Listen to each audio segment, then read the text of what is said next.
Right, mastreets social media mandinoswera ndichiona kuti nyaya dziri kufamba sei. Ndauya nayo imwe nyaya ndoda kuti ndinge ndinokuzivisa vazukuru kuitira kuti munge muri munoziva very fast kuti chii chiri kuitika. Nditi ini chasingadeka kuti vazukuru vangu munge muri munonyanyosaririra stereka. Aiwa kana izvozvo handida.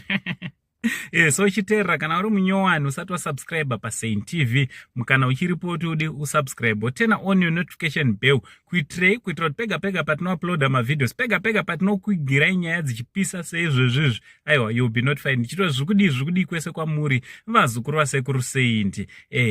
Right, nyaya ndauya nayo ndicho chikomana panga Passion Java azviita zvakare. Momuziva kuti mukomana akati gare anombopota achipotsera especially kundimu kwanditi.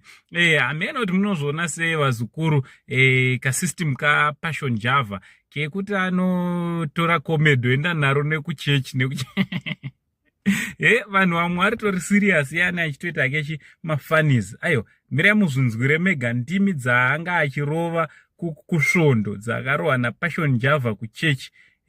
Imutotaura nawo kucomment section kuti nderipo izwira wabata ndeapi mashoko aunenge wabata. From Uncle Saint, the only Zimbabwean Uncle Paris ndotichi much vavu akizere ketia kurada mazai azoto akubebe zanto Bambaira station Okbaden station Bambaira bubunya nga kakaka hazika Dayden ko munanga gwaza kugwata kukwekwe makwebedain indizu kurata akubamba masigadei nda pepe kotsoto hoshiki pai kepika kahasigadai mika oteteri